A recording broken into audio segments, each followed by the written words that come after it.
Ravi de vous retrouver pour ce journal. Bonsoir à tous et bienvenue. Le Premier ministre Patrick Achi sur les chantiers en cours. Patrick Achi s'est rendu cet après-midi sur les chantiers du 4e pont. Il est sorti est et ouest d'Abidjan pour voir comment se déroulent les travaux et s'assurer qu'ils seront livrés dans les délais. La crise des mobile money se poursuit. Les points de service Wave sont paralysés à Yamoussoukro. Les clients sont désemparés et ne savent pas où donner de la tête. Éclairage dans ce journal.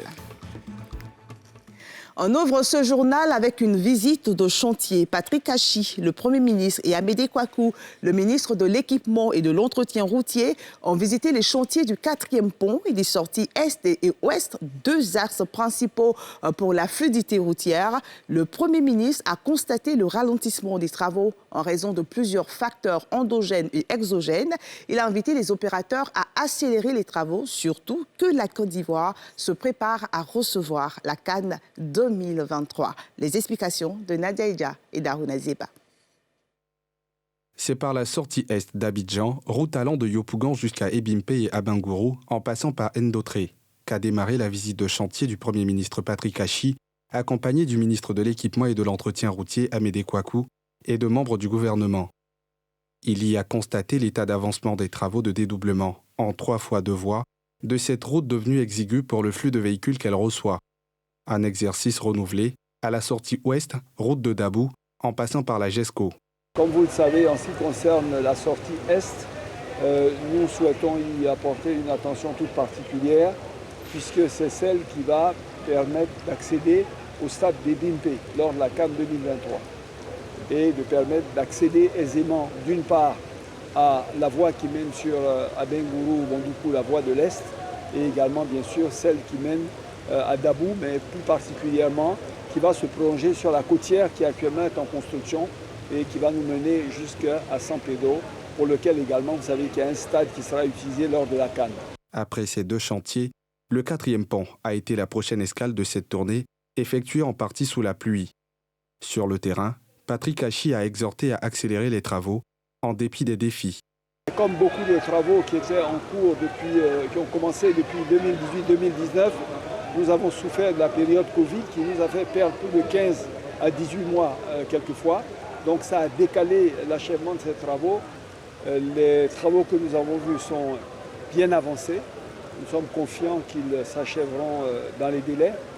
Nous avons bien sûr quelques difficultés résiduelles liées au déplacement des populations et au déplacement des réseaux qui sont habituels et que nous connaissons sur ces chantiers de façon classique. Selon le chef du gouvernement, ces chantiers seront livrés à la fin 2022 pour certains et à la fin 2023 pour d'autres. Dans ces projets de développement, Patrick Achi rassure, le caractère social et humain a été pris en compte.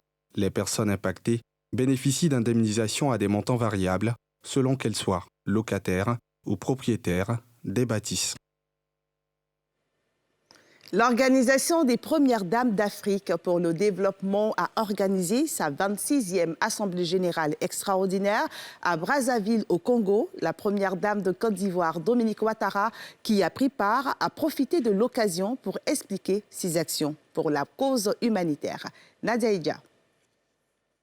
L'assistance aux femmes et aux enfants les plus vulnérables à travers la Fondation Children of Africa, la lutte contre le travail des enfants, la lutte contre la transmission mère-enfant du sida et l'autonomisation des femmes sont les 4 grands engagements présentés par la Première Dame Dominique Ouattara à l'Assemblée générale extraordinaire de l'Organisation des Premières Dames d'Afrique pour le développement tenue pour cette 26e édition à Brazzaville au Congo. Un don de soi et un dévouement à la cause humanitaire qu'elle entend poursuivre longtemps.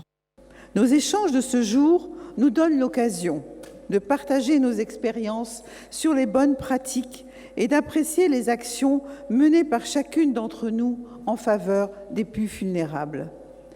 Notre plus grande satisfaction est de savoir que chaque action que nous engageons pour le développement de nos communautés contribue à rendre notre Afrique plus belle, plus solidaire et plus forte. Pour mener efficacement ces nobles combats, plusieurs structures et mécanismes ont été mis sur pied sous l'impulsion de Dominique Ouattara. Il s'agit entre autres de l'hôpital mère-enfant, du groupe scolaire Children of Africa, du Conseil national de surveillance des actions de lutte contre la traite, l'exploitation et le travail des enfants et du FAFSI, Fonds d'appui pour le financement des microprojets féminins. Et on se rend maintenant à Yamoussoukro, la capitale politique, où les points de service Wave sont paralysés. Cela fait suite à la réduction des commissions des distributeurs par des opérateurs de téléphonie mobile. L'agence principale de la ville a été prise d'assaut par les clients qui ne savent pas où donner de la tête. Les précisions de Pierre Dipomela. Yamoussoukro, à la lisière des 220 logements. Une longue file d'attente devant l'agence principale de Wave. Des clients venus faire des transactions. La raison de cet engorgement, les points de vente Mobile Money refusent de vendre les produits Wave dans leurs kiosques. Actuellement, je ne me sens pas trop bien, donc je voulais faire retrait pour acheter mes médicaments, mais là, je suis bloqué. Je suis obligé de peut-être aller à ma banque pour pouvoir faire un retrait. Depuis 7h30, je suis à l'agence Wave de Yamoussoukro pour faire mon retrait. Aujourd'hui, on a décidé, même si c'est passé toute la journée ici pour retirer notre argent, c'est ce qu'on est venu faire. Ces prestataires grognent contre la révision à la baisse de leur commission. Les clients, eux, sont désemparés. En son temps, il nous avait promis de faire des transactions d'un volume de 1 million pour avoir le montant de 4 600 francs. Ce que nous avions adopté jusqu'à récemment encore, où le même opérateur revient nous dire qu'il n'est plus à mesure de nous donner ce montant de 4 600 pour le volume de 1 million et que dorénavant, il nous donnera un montant de 1 925 francs. Nous, prestataires de Yamoussoukro, nous prenons nos responsabilités pour dire qu'on ne peut pas accepter ce montant-là. Alors nous lui demandons simplement de revoir sa copie. Pour l'opérateur, une disposition du contrat avec les distributeurs prévoit une fluctuation des rétributions selon les mutations du marché. Wave va procéder à une nouvelle grille de commissionnement qui n'est pas synonyme de baisse de revenus. Au contraire, Wave met à côté un complément de la grille de commission qui pourrait augmenter le revenu de nos différents agents. Les commissions que les agents perçoivent actuellement peuvent être source de modifications, peuvent être sujet de modifications compte tenu de certaines conditions du marché ou bien de l'évolution du marché. En attendant qu'une solution négociée soit trouvée, les services Wave sont boycottés dans les points de vente de la capitale politique de la Côte d'Ivoire et la situation de crise dure bientôt une semaine. Nous sommes en pleine période d'examen de fin d'année. Les épreuves orales du BEPC ont commencé hier. Les épreuves écrites commencent la semaine prochaine. Entre cours de renforcement, groupes d'études et même en solitaire, les élèves se donnent tous les moyens de réussir à leur examen de fin d'année. C'est un sujet de Brice Yanwa et d'Éric Kimou. Le lundi 13 prochain démarrent les épreuves écrites du BEPC. Pour ces élèves, la révision des cours s'impose. Loin des salles de classe, ils se retrouvent entre amis afin de corriger leurs lacunes. Nous nous retrouvons ici, comme ici c'est gratuit, pour bosser là quand ceux qui comprennent mieux expliquent aux autres pour que les autres aussi comprennent mieux, avoir au même titre de niveau avec eux. De son côté, Maëva préfère quant à elle faire cavalière solitaire. Dans un programme d'études établi avec l'aide de son répétiteur, elle dit mieux se préparer. La nuit, comme c'est le calme, je bosse mes matières littéraires, j'apprends mes leçons. Par contre, les matins, j'étudie les matières scientifiques telles que les mathématiques et les physiques. Les méthodes sont bien diverses. Il y en a d'autres qui ont choisi de participer au cours de renforcement dans cette école. Grace prépare le baccalauréat. Elle se donne tous les moyens et cumule toutes les méthodes. Les cours de renforcement, moi je pense que c'est mieux parce qu'il y a plusieurs professeurs. Tu peux poser plus facilement ton problème et puis on répond. Préparer l'examen, c'est bien, mais dans quelles conditions? Donc on peut travailler en groupe. Moi je préconise cela. Et dans ce groupe, il y a celui qui est fort dans telle matière, il y a celui qui est fort dans telle matière. Un groupe homogène ou bien hétérogène, où chacun a sa spécialité, et puis on étudie. Et quand c'est comme ça, il faut faire beaucoup d'exercices. À la question des heures propices pour étudier, Odile Pohan affirme que tout moment de la journée est bon pour étudier, pourvu que l'élève soit bien concentré et bénéficiaire d'un environnement calme. Il y en a qui sont du matin, il y en a qui sont de la nuit, de l'après-midi. Toi-même, quand tu regardes là, généralement, c'est quel est le moment propice où tu peux te concentrer, où tu peux laisser ton portable, où tu peux avoir du calme. Parce qu'il y a ce que moi je veux Et il y a ce que l'environnement m'offre. L'environnement doit permettre de comprendre qu'il peut étudier, il peut se reposer.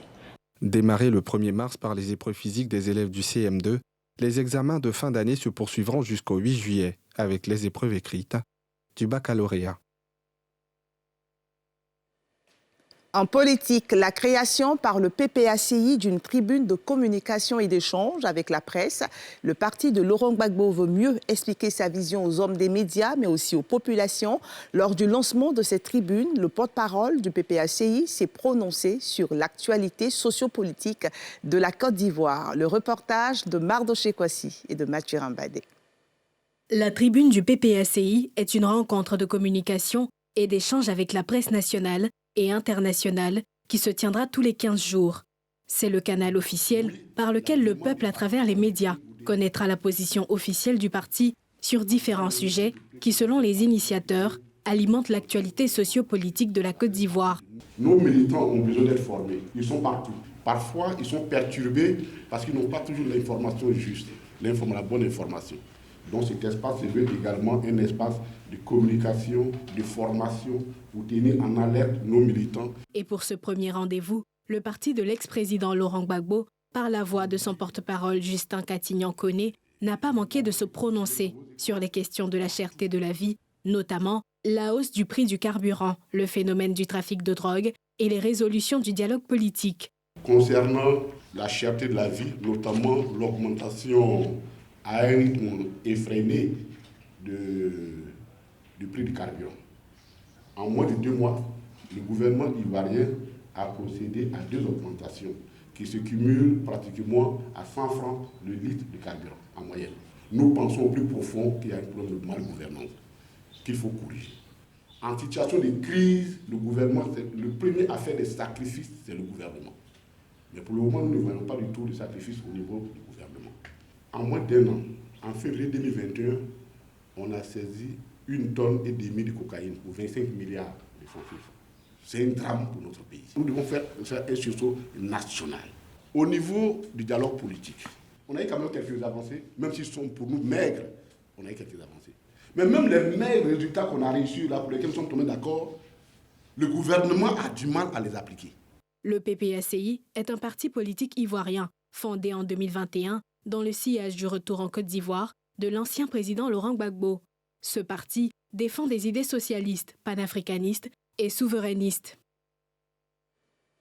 Parlons maintenant santé. La peste des petits ruminants menace la production animale de la sous-région.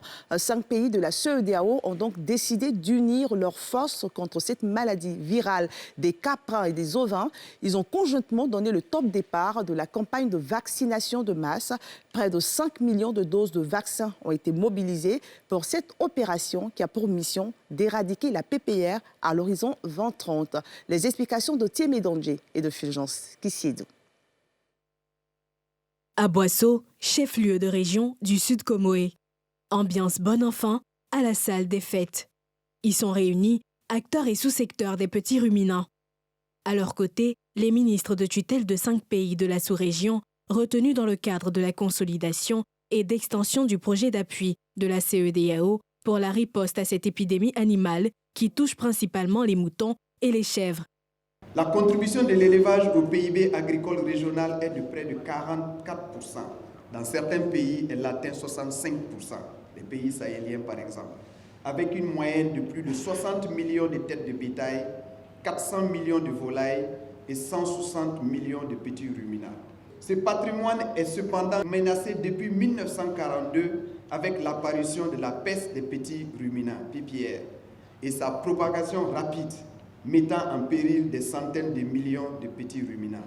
La campagne de vaccination d'aujourd'hui va permettre de protéger 5 millions d'animaux contre la peste de petits ruminants et elle réaffirme notre fort engagement, l'engagement de la Suisse aux côtés des populations de Côte d'Ivoire, de celles de la Gambie, de la Guinée-Bissau, du Sénégal et du Ghana.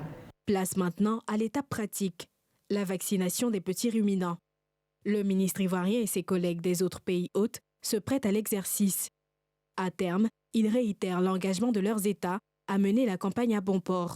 Il faut que les populations, tous ceux qui disposent d'un point traditionnel d'élevage d'un mouton ou d'un cabri puissent ouvrir les portes pour que nos agents qui vont passer puissent vacciner leurs différents animaux. Parce que la perte d'un mouton ou bien d'un cabri, c'est souvent la perte d'une épargne. Donc il est bon que chacun rende son bétail disponible à la vaccination au passage de nos différents agents.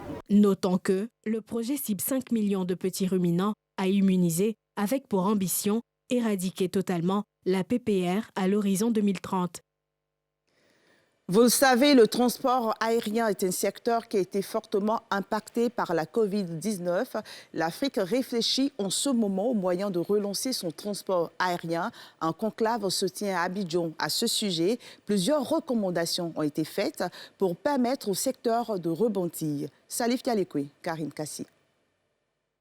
La relance du transport aérien était au centre d'un forum régional de 48 heures à Abidjan, à l'initiative de la Sodexam, Société d'exploitation et de développement aéroportuaire, aéronautique et météorologique de Côte d'Ivoire, en partenariat avec l'Union des gestionnaires d'aéroports d'Afrique centrale et de l'Ouest. Un diagnostic qui intervient après la grave crise liée à la pandémie de la Covid-19 qui a impacté plusieurs secteurs, dont l'aviation. Dans notre pays, la Côte d'Ivoire, n'eût été l'intervention salvatrice de l'État, nous aurions été contraints à des mesures économiques et sociales très douloureuses. Et c'est en partie ce qu'ont vécu plusieurs aéroports membres de l'UGACO à la suite de cette situation inédite. Le forum de ce jour, organisé donc avec l'UGACO, vise à tirer les leçons de cet épisode douloureux et nous amener à réfléchir ensemble au développement de leviers stratégiques pour, d'une part, relancer l'activité et, d'autre part, assurer la résilience du transport aérien en cas de survenue d'une nouvelle crise majeure. Une synergie d'action pour la performance du transport aérien s'impose, à en croire le secrétaire exécutif de l'Union des gestionnaires d'aéroports d'Afrique centrale et de l'Ouest. On en a aux échanges. Trouver une compagnie régionale, en tout cas forte, qui va nous permettre donc d'affronter les grandes compagnies européennes et américaines. Donc ce thème fait partie donc des objectifs donc, de notre rencontre. Il y a également comme objectif, parce que pour que les compagnies viennent desservent l'Afrique, il faut que nous certifions nos aéroports. Certifier les aéroports, en fait, c'est les rendre beaucoup plus sûrs. Des travaux sur la mise aux normes des infrastructures aéroportuaires, l'accélération des processus de certification des aéroports, des réflexions sur les coûts aériens pour installer la concurrence, la création d'un centre de maintenance pour réduire les coûts de réparation et investir dans l'automatisation des matériels pour réduire le contact humain en luttant contre la Covid-19, ont entre autres été recommandés par les experts au terme des travaux qui ont vu la participation de 15 pays. Et c'est ici que se referme ce journal. Merci de votre fidélité. Je vous donne rendez-vous le dimanche à 20h05 dans NCI 360 pour décrypter l'actualité de la semaine. Prenez soin de vous et à dimanche.